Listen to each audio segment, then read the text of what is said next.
विश्वास है तो कंकर में शंकर है, विश्वास है तो खंबे में नरसिंह भगवान है, विश्वास है तो जल में गंगा है, गंगा जल, और विश्वास नहीं तो कोई। मानो तो मैं गंगा माहूं, ना मानो तो बहता पानी। अब ये तो आपके ऊपर है, आप चाहें तो बहुत दूर जाकर भगवान को ढूंढना चाहोगे, और नहीं तो आपके ही पास में, आपके ही घर में, आपके ही करीब में, आपके ही हृदय में शिव तत्व बैठा है, शंकर विराजमान।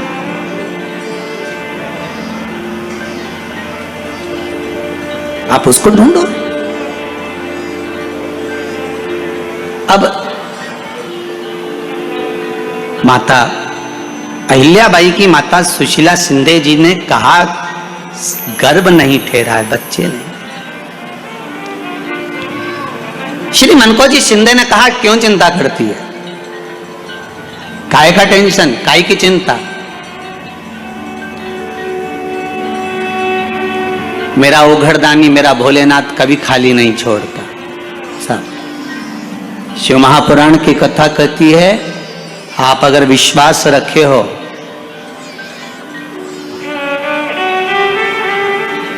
सफेद आंकड़े की जड़, जिस नारी का संतान नहीं हो, गर्भ नहीं ठहरा हो, सफेद आंकड़े की जड़, जिस देव अधिदेव महादेव की कथा जिस तुम्बरुका जी ने श्रवण कराई है, शंकर भगवान जिनके सामने बैठकर शिव पुराण की कथा सुन रहे हैं, उन तुमरुका जी का नाम लेकर शिवलिंग पे से 21 बार घुमाकर मंदिर में ही कमर पर 7वें दिन रजस्वला धर्म के जो बांध लेता है, और एक पीपल का पत्ता अवधूतेश्वर महादेव का नाम लेकर शंकर पर चढ़ाकर उसको गाय के दूध में उकाल कर रात्रि को दोनों पति पत्नी अगर पीकर सोते हैं, 3 महीने में भगवान भोलेनाथ उसकी गोद भर देते हैं। ये शिव तत्व। शंकर देता जरूर है। माता अंजना के यहां स्वयं शिव महापुराण की कथा कहती है, स्वयं शास्त्र वर्णन करता है, माता अंजना माता के गर्भ से संतान नहीं हुई। 42 वर्ष की माता अंजना हो गई थी, और 42 वर्ष की होने के बाद भी माता अंजना के गर्भ से संतान नहीं थी। जब संतान नहीं हुई तब बार बार निवेदन करा महाराज केसरी से, तब नहीं संतान हुई तब अपने पिता से जाकर निवेदन करा, पिताजी गौतम बाबा से निवेदन करती है माता अंजना कि मेरे गर्भ से संतान नहीं, मुझे औलाद नहीं, क्या करूं। तब गौतम बाबा ने कहा एक पार्थिव शिवलिंग का निर्माण करो, मिट्टी का शिवलिंग बनाओ, उसकी पूजन करो। और माता अंजना उस मिट्टी के शिवलिंग की पूजन में ऐसी लीन हो गई, ऐसी लीन हो गई कि मिट्टी का शिवलिंग का निर्माण करती, पूजन करती। एक बार देवाधिदेव महादेव ने कह दिया, जाओ पार्वती जरा जाकर पूछो कि अंजना को चाहिए क्या, अंजना माता को चाहिए क्या। अच्छा, सारे देवताओं को सबसे ज्यादा टेंशन देवाधिदेव महादेव से रहता है, क्योंकि ये बिना सोचे बिना समझे किसको क्या दिया है कोई भरोसा ही नहीं होता। एक बार तो ब्रह्मा जी ने खुद ने कह दिया, साहब हमको तो इस्तीफा दे दो, हमको नौकरी करना ही नहीं बैकुंठ में बिल्कुल भी। तो भगवान विष्णु ने पूछा हुआ क्या। बस प्रभु, राजा श्वेत की अंतिम समय, प्राण छूटने का दिन, उसको यमराज लेने के लिए गए, और देवाधिदेव महादेव वहां खड़े हो गए और क्या कहे, लेके मत चले जाना, उसकी अंतिम सांस, और क्या कहे, लेके मत जाना। और मेरा बेटा जब लाने लगा तो उसके प्राणों को हर लिया, यमराज ही मर गया। फिर मेरी पोती गई मृत्यु देवी, उससे कहा उठा ला राजा श्वेत को, वो राजा श्वेत को जैसे ही मृत्यु देवी ने फांस डाली, भगवान शंकर ने उसको भी मार दिया। अब बताओ, सूर्य नारायण भगवान बोले कि मेरा बेटा भी मर गया, मेरी पोती भी मर गई, अब बताओ क्या करें। तो भगवान ब्रह्मा जी ने शंकर जी से जाकर कहा, भोलेनाथ ये आपकी आदत बहुत गलत है, जब इसको मरना था तो आपने क्यों बचाया। शंकर जी बोले मेरे मंदिर में बैठा था, जगह तो देखो कि कहां बैठा है।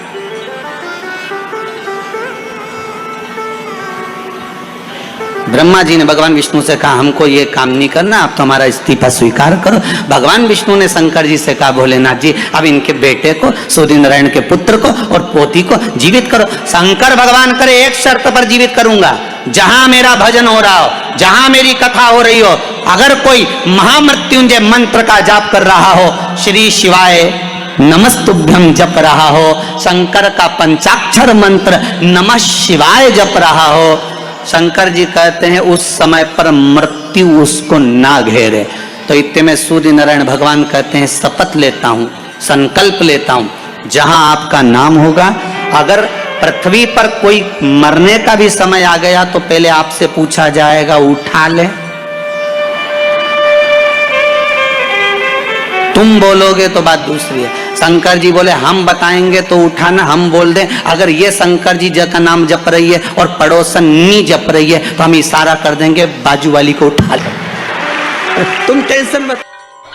जिस प्रदोष व्रत का हम वर्णन करते हैं, जिस प्रदोष के दिन का आपको बधाई कल हमने दी थी कि प्रदोष की आपको बधाई हो, प्रदोष शाम का जो समय होता है, प्रदोष काल जो होता है, उसका वर्णन जब हम करते हैं, ये प्रदोष की पूजन का विधान किसने बनाया, ये प्रदोष की पूजन का नियम किसने बनाया, ये प्रदोष की संध्या काल का, प्रदोष के समय का पूजन का विधान कौन बनाया, ये प्रदोष के समय पर एक बेलपत्र चढ़ाने का विधान किसने बनाया, प्रदोष के समय पर एक समीपत्र चढ़ने का विधान किसने बनाया, प्रदोष के समय पर अगर मान लो कोई भिखारी से भिखारी व्यक्ति भी है जो ठेला चला रहा है, उसके पास में खाने के लिए कुछ नहीं है, फटे कपड़े पहन रहा है, उसकी जिंदगी में कुछ भी नहीं बचा और कर्जे में लदालूम हो गया, एक चावल का दाना अगर वो प्रदोष के दिन, प्रदोष काल में शाम के समय पर शंकर के शिवलिंग पर चढ़ा देता है तो 3 या 4 प्रदोष में उसका कर्जा चूकना प्रारंभ हो जाता है। प्रदोष का विधान इतना ये प्रदोष का वर्णन करा किसने, इतना प्रदोष की महत्वता बताई किसने, कौन करे इतना वर्णन। अगर प्रदोष की महत्वता बताने वाला कोई है कि इसीलिए मेरे शंकर भगवान माता सती को लेकर कुंभज ऋषि के यहाँ,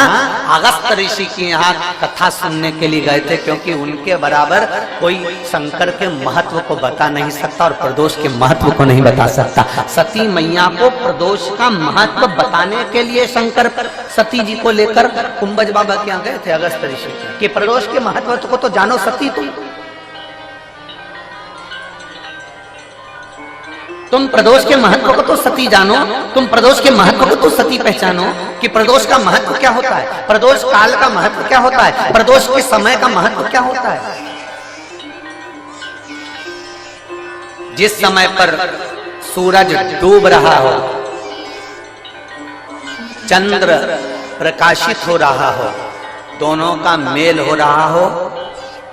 ना तो पूरा सूरज डूबा है, ना पूरा चंद्र आया है, ना पूरा अंधेरा है, ना पूरा उजाला है, उस समय को प्रदोष काल कहा गया, उस समय को प्रदोष का समय कहा, प्रदोष काल कहा। अब कई लोग हमसे कहते हैं गुरुजी आप हमको प्रदोष का समय बताया करो कि प्रदोष काल किसको कहते हैं, प्रदोष का समय किसको कहते हैं। अब एक बात हम आप सबसे कहना चाहते हैं, जितने लोग आस्था चैनल पर सुन रहे हैं, जितने फेसबुक यूट्यूब पर सुन रहे हैं और जितने रेवाड़ी की इस पवित्र धरा पर कथा को सुन रहे हैं, आप सबसे एक बात कहना चाहेंगे, अगर हम समय देखकर बताएं आपको कि शाम को 6 बजे, 6:30 बजे, 6:30 पे लेकर 7:30 के बीच में ये समय है, या 5:30 से लेकर 6:30 तक का ये समय है, या हम तुमको बोल दें कि इतनी बजे ये समय प्रदोष काल का रहेगा या इतनी बजे ये समय रहेगा, तो देखिए कभी कभी ठंड का समय आता है तो दिन जल्दी ढल जाता है,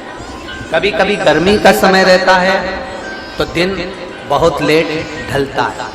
इसलिए समय की गणना से मत चलो, आप तो ये अंदाजा लगा कर रखो कि दिन ढल रहा हो, अंधेरा होना शुरू हो रहा हो, सूरज डूब रहा हो, चंद्र प्रकाशित हो रहा हो, अंधेरा अपना काम कर रहा है, सूरज ढलता जा रहा है, दिन कम होते चले जा रहा है और अंधेरा थोड़ा बढ़ते चले जा रहा है, इन दोनों का जो मिलन का समय हो, अब वो कितनी भी बजे, आप तो बस उसके मिलन का समय निकाल लो, वही समय प्रदोष काल कहलाता है, वही समय प्रदोष काल। आज भी हमारे यहाँ शंकर भगवान का प्रमाण है, जिस नारी के गर्भ गिर जाता हो, जिस नारी के संतान नहीं हो पा रही हो, जिस नारी को बच्चे नहीं होते हो, या बार बार गर्भ गिर रहा हो, या डॉक्टर कह दिया कि नाल में बच्चा लपटा हुआ है, कुछ मत करो, एक श्रीफल उस पर एक वस्त्र लपेटकर भगवान शंकर को उस नारी का नाम और गोत्र लेकर समर्पित कर दो, आखा की आखा उस नारी का जापा आराम से होता है।